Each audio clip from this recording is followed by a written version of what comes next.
Alright, guys and girls. Remember the Flashlight Bandits? That's Officer Bauer holding the flashlight and his partner, Officer Hogar. Well, I got to see them again. And I'll tell you what, it was a little bit different. But having this event fresh in my head and still irritated about it, well, you'll see. Alright, so this is the morning of July 6th, and pay close attention to the light bar above this vehicle right here, the police vehicle here. This is 195 or 196, I believe. That's Hogar in the driver's seat. He might even be in the passenger seat, I can't quite tell. Bauer's going to walk up to the door here in a second. So that's both of those guys. That's the Flashlight Bandits, right? So that light bar on top has a bright white light that will be, it's able to be turned on independently. So it's not on here for a while, and it gets turned on, which I'm okay with. You know, it is what it is. But we're gonna watch the other side. See, look, it's gone. That's Bauer. That's Hogar in the passenger seat. So, oh, by the way, this car, whole bunch of bullet holes in it. I was really curious about this vehicle. But see, the light bar, it's not on. Now let's skip forward a little bit and I'll show you some more. Alright, so we fast forward a little bit, and now that light bar has the end light flashing in my face. But did you notice no one went inside the vehicle? That's very important to recognize. At this point, no one had gone back inside the vehicle. This is setting something up that it's very rare to see someone that does what we do actually do. We do a bunch of do's in there. Alright, so let's skip forward a few more seconds and well, you'll see what happens. Go down there a little bit. You guys got plenty of room, you know that. You know I don't look. No, I'm not trying to cause you any problems, man, but if you could just go down a little bit just so we don't have to be distracted by anything, I'd appreciate it. Did I do anything last time we met when you had your flashlight in my eyes? I was even nice to you after all that. I would appreciate it, man. Can I get your name and badge number? My name is Bauer. My badge number is 2794. 2794. Bauer? I thought it was. I'll tell you what. I'll move back to the path right there. That's cool. Right? Like, look, if you got time after this, I'd love to explain myself. Yeah, no worries. And explain like what happened the other night when Front Street. No worries. Love to talk to you if you got time. Yeah, no worries. You guys know who I am. Well, at least you know my name so far. There. I don't want to get manhandled again, so. He didn't even buy me breakfast after he grabbed my nuts. How rude. Alright, so see the light bar on top? It's not in my eyes. I've moved across the street, by the way. They got the driver in cuffs. He's in the back of the vehicle. Suspended license, I guess, which is an arrestable offense in Ohio. Punishable by up to a year in jail, if I remember correctly. The other two units that were there and a detective that showed up came and went. And I moved across the street, realizing it's clear. He asked me to move back a little bit. He was polite about it. He was cool. Hey, man, can you give me... You know what? I moved back 3.5 feet, basically. I mean, I was basically at the edge. And I should have just stayed there to begin with, because after this was over, I had ticks on me. That's my own damn fault. So, the light bar's off. And I mentioned something about the light here in a minute. And I got really irritated. There's the light. I expected a light out of you guys. Good job. Took you long enough. Asshole. So let's talk about this light. I wasn't paying attention to the fact that the passenger front door was open. Just that there wasn't a light in my eyes, which was nice to have. You know, the ability to see clearly was nice. So what I did is like, you know what? You're going to put the light in my eyes. I'm going to walk back to where I was to begin with. And which is what I did. I walked back up that 3.5 feet and I stood there getting ticks. I wasn't paying attention to the door. So here we go. Bauer, Hogar, I am sorry for yelling at you and calling you guys assholes. I apologize.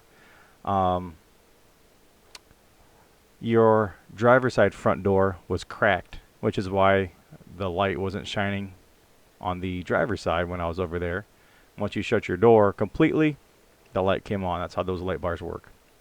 And we talked about this afterwards too. And then Hogar, your door was open the entire time I was on this side, which was probably about 5 or 6 minutes before you shut your door here. You shut your door, and of course the light kicked on like it's supposed to do. So You guys, I'm sorry. Bauer, I know you watch my videos. I hope you subbed. You know, Hogar, you too. But again, I'm sorry, guys. And thank you for the conversation afterwards. I really appreciate your time. Got a little bit more insight into, you know, what I'm doing, why I'm doing it. And you guys got had time to explain your side of things and how you're feeling about things. Just so we're clear, you know, this is probably what like we were talking about, fourth or fifth scene we've been on together. And the only time, see, look right there, light went off. Light goes on when the door gets shut. He didn't shut it all the way at first, but see, light goes on when it gets shut. So that's just how it functions. Um, we had a good talk, and I appreciate it. You know, the fire scene where the ram went into the building, I was basically on your shoulder for half the time. A couple other scenes we've been on have been no problem, and hopefully from here on out there'll be no problems. You know, maybe keep the light down a little bit. Well, that's it, guys. Like I said in the live that I did today, I had an apology that I was putting out, and I'm a man of my word. I make a mistake, I own it. Here it is. I've owned it. So we hold them accountable, but we also need to hold ourselves accountable for errors that we make. And I made an error that was not the right way to handle that, although the history behind it had me already, you know, on edge. The second that light kicked on, I was even thinking in my head, I hope he just flashes me with this flashlight for, you know, old time's sake, you know, hit the memories. Instead, that happened. So I already had it in my head, which was the wrong way to go. Having the predisposition that something's going to happen or expecting it to happen just had me a bit pissy, and that's not the way to go. So I've adjusted myself, and I will go to every stop with a clear head with all except for one person, and we all know about the penguin. So I appreciate you guys. Thank you for being cool. Thanks for the talk. All right, so here's we're about to talk here, and what I did is I shut my camera off, and I do that to help the officers involved feel like they can speak more freely. With me recording, anything they say, I'll put up there. So I do it to kind of de-escalate the tension that might be there and loosen lips a little bit. And we had a very fruitful and frank discussion, so I appreciate that. 95% of it is on the body cam, and I'm not going to request the body cam. So the discussion we had, you know, I would love for you guys to hear it, but it's me talking to the officers, trying to help them. Basically, I just tell them what I'm doing, and it lets them be a little bit more relaxed as well, seeing that it's not being recorded. It really does help eliminate some of the tension that's there. So he even says, no, you're good, don't worry about it, it's okay. But just to show, like, I'm dead serious about what I'm trying to do here. I'm shutting it off. It's not about views, it's not about people seeing this, it's about us working together to change the way people interact in these kinds of situations. So here's a little snippet before I shut the camera off. Yeah, I'd love to talk to you. Now watch this. Look, I'll even shut this off.